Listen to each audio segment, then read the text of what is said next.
Good morning, everybody, and welcome to Cameras and Coffee. Got my notes.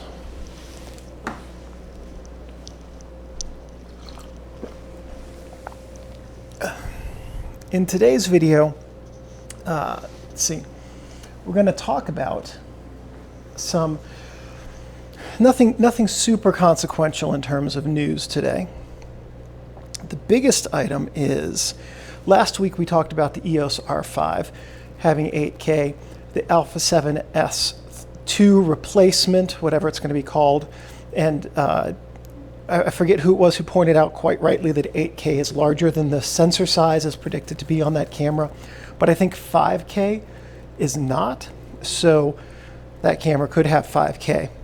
But going back to 8K, there's an article here from TechRadar. There's a link in the description.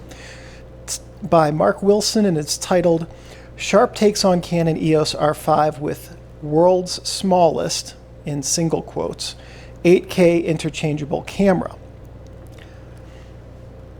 Sharp is not a company I've ever thought of as making cameras. It doesn't occur to me why they wouldn't. Back when I used to sell computers, we sold their photocopiers. I guess we did have some Sharp point and shoots back in the day, but this was like the late 90s, early 2000s. Fax machines, printers, things like that. That's what I've always thought of Sharp as making. But I guess they make 8K cameras, and that is pretty nifty. The article indicates that it will apparently shoot 8K at 30p, 4K at 60p at 200 megabytes per second at 10-bit, and provide pro-pleasing features like a full-size HDMI out, mini XLR input, that's very interesting, for pro mics, and both headphone and audio jacks. And it's expected to be less than $4,000 US, which puts it at the same general price point as the EOS R5. It's really small because instead of being a full-frame camera, it's going to be a micro four thirds camera that will record 8K. So that is incredibly interesting if that comes to pass.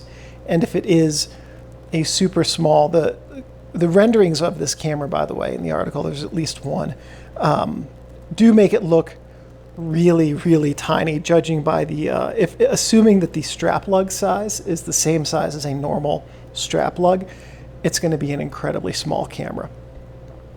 And that is exciting.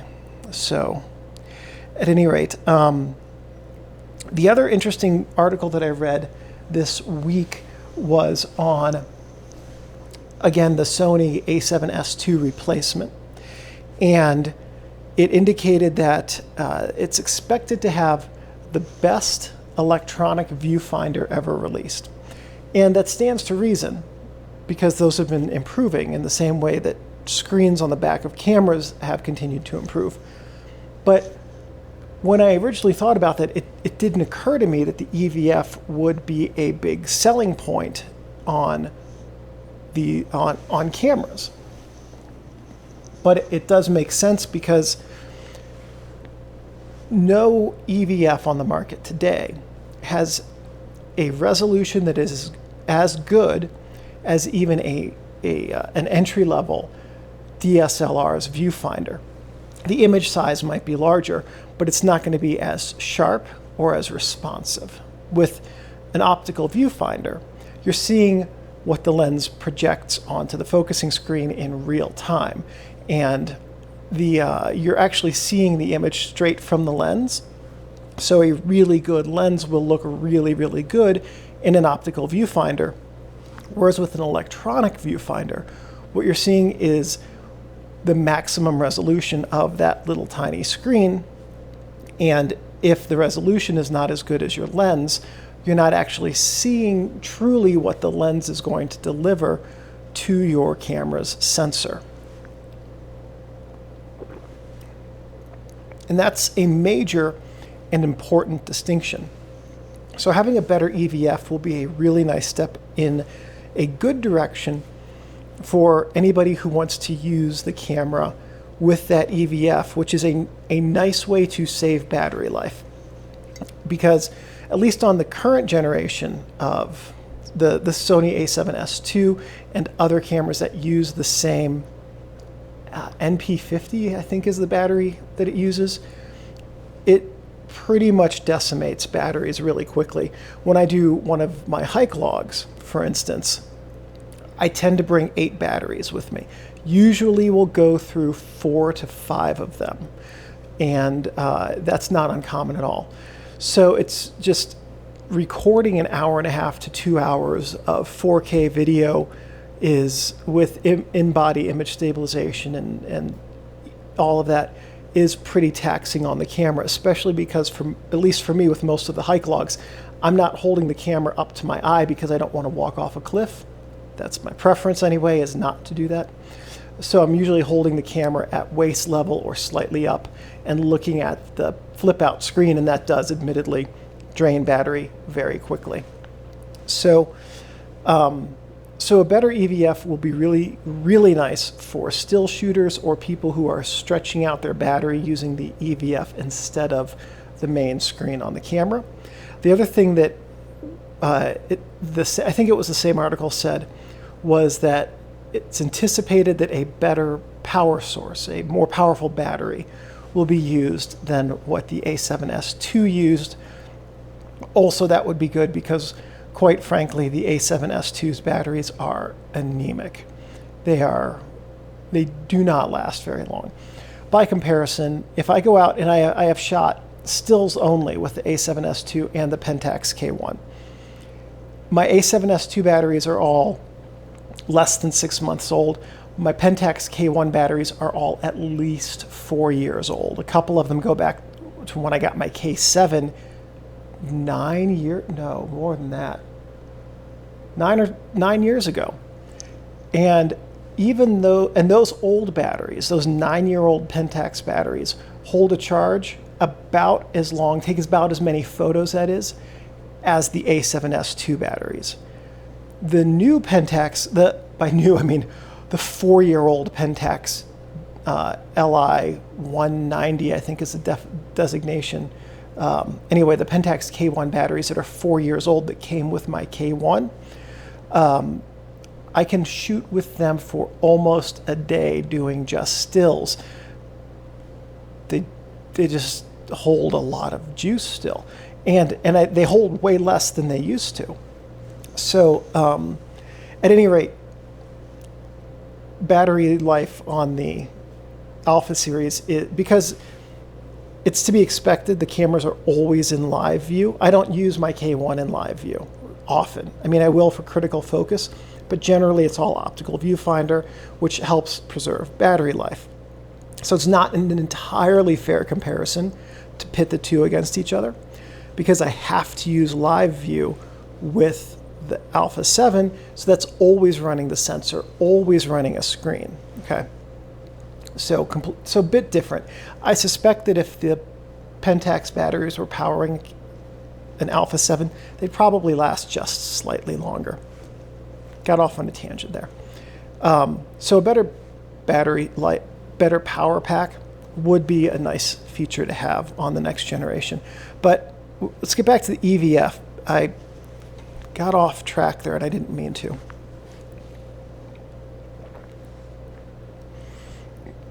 EVFs have a major advantage over optical viewfinders for many users. Those users are ones who wear glasses. If specifically people who are nearsighted and wear glasses to correct that nearsightedness. So let's say you're using an optical viewfinder and you want to put your eye up to it. You're going to get that eye cup on your glasses. And I hate doing that. I hate getting dirt on my glasses. It's just very, very annoying. At any rate, if you don't want to do that, if you take off your glasses and you put your eye up to an optical viewfinder, the image will not focus because, don't ask me to explain the physics of how this works. I don't understand it. When you look into an optical viewfinder, it's almost like you are focusing on infinity, even though the focusing screen is just centimeters of bent light in front of your eye. That's not the case with EVFs. EVFs are a screen. The image is projected onto a screen.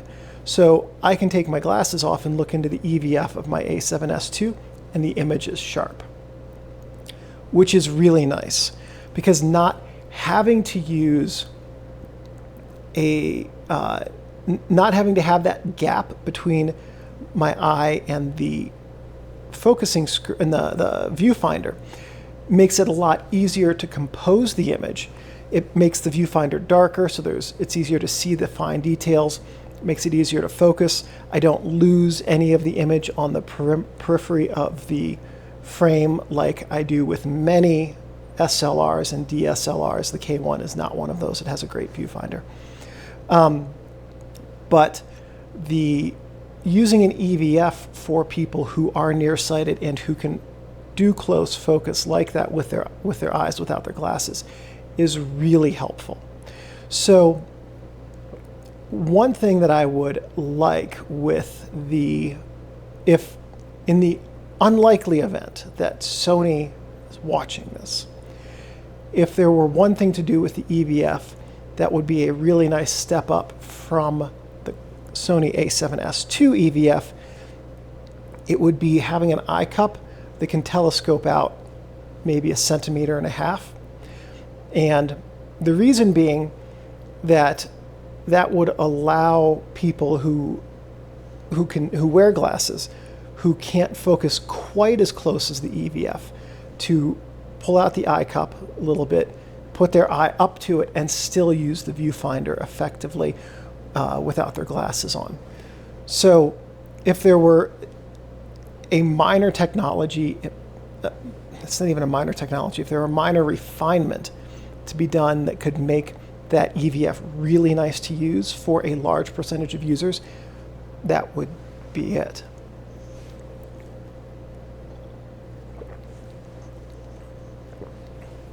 Another thing that would be really nice would be, I like the zoom feature with the EVF, being able to zoom in to get fine focus in areas.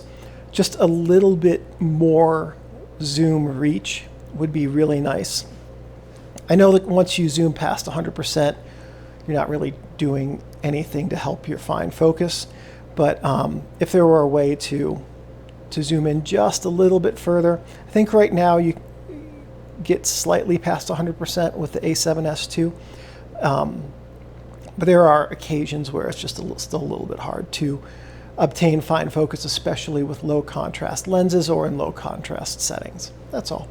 So at any rate, that's the news for this week. Couple of really quick channel things. If you like the look of this lens that you're seeing right now, this is the first time I've used it. And what I did was, for those of you who've been asking me about a video showing how to take old lenses or make homemade lenses for the Sony E-mount system, I started working on that video in depth, and I recorded a bunch of footage for it already. This lens that I'm using today came off of a Kodak Retina 2A that had been through a house fire. So the lens survived, the rest of the camera did not.